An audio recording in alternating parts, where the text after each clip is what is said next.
The final round of the FIM Motocross World Championship, the Just One Helmets MXGP of China, presented by Huhui Investment Group. MX2 Race 1, and it was Tom Vial with his 8th foxhole shot of the season. He then fell on the opening lap, handing the advantage to Jorge Prado and Calvin Valandren. Valandren was in second, came under the scrutiny eventually of Thomas Olsen and Vial. Vial then tried to make this move on Olsen to go into third, but then the next corner he ran off the track. Got pushed back down to fourth. He did yield this position back to Olsen, so there was no punishment there, but eventually he did find his way past the Dane with a swift move up the inside into third place. Jago Geerts was in the background. He also found his way past the Husqvarna rider to move into fourth. And Geerts and Vial were going for third in the championship. Race win number 30 though for Prado in race 1.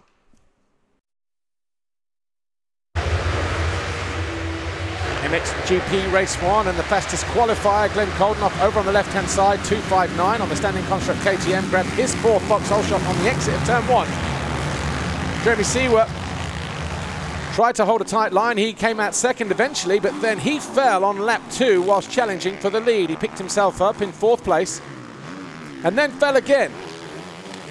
He already had a rock in the face off the rear wheel of Glenn Koldenoff's machine and also split his chin in that fall, but he still continued to fight through. That move on Jasikonis and Jonas put him into 4th, which is where the Monster Energy Yamaha rider would stay. Tim Geiser was already too far up track though in 3rd, battling with Jeffrey Hurlings and the race leader Glenn Koldenoff, who did hang on to take his 4th race win of the year from Hurlings and Geiser. Seewer was 4th.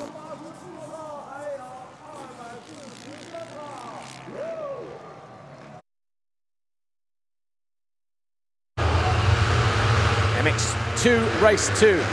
This time the man on the left-hand side, number 61, Jorge Prado, in his final MX2 race in his MX2 career before moving into MXGP, rounded out the first turn with his 23rd foxhole shot of the season. And for the whole race, he was shadowed by his young teammate, number 28, Tom Vial. Thomas Olsen was in 4th for much of the race for Rockstar Energy Husqvarna Factory Racing. Whilst the battle continued up front, Prado would distance himself and then his teammate would close back in. One or two little mistakes started to creep into the game of the 61, who was not feeling himself and not riding as fluent as he has done all year. Jago Geerts, though, was on course for claiming 3rd overall in the MX2 Championship standings. But in a almost photo finish to the line, it was Jorge Prado who took race win number 31, another double race win. Vial was 2nd, Jago Geerts 3rd, Valandren and Olsen your top 5. The overall Grand Prix, though, Prado, Vial, Valandren. The fans loved every minute of it. And the final championship, Prado, Olsen and Jago Geerts just edging out Vial. Jacoby rounded out in 5th place. But that was your podium here in China. Jorge Prado, Tom Vial and Calvin Valandren.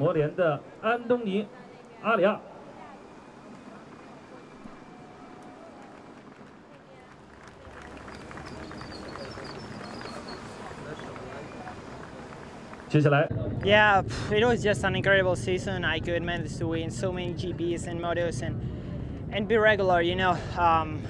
It's coming a big step for me next year, moving to the 450 class, but you know, we are going to work hard, and I'm so happy from this season. I say it again, and I want to thank again everybody who has been supporting me since the beginning, Red Bull KTM Factory Racing Team, all my sponsors, everybody behind me. You know, thank you very much, because you know, it was an incredible season. The final gate drop of the year, MXGP race 2, and from gate number 3, number 91, who just got pipped in race 1, rounded out the first turn to take his 5th foxhole shot of the year on the Monster Energy Yamaha.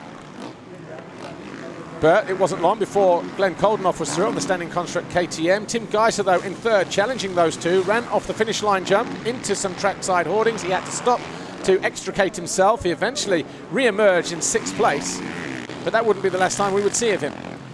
Second half of the race, Jeffrey Hurling started to get the taste for victory. He closed in on Jeremy Seewer, put on a neat squeeze on the Swiss rider going into turn 1 to take 2nd with about 7 laps to go.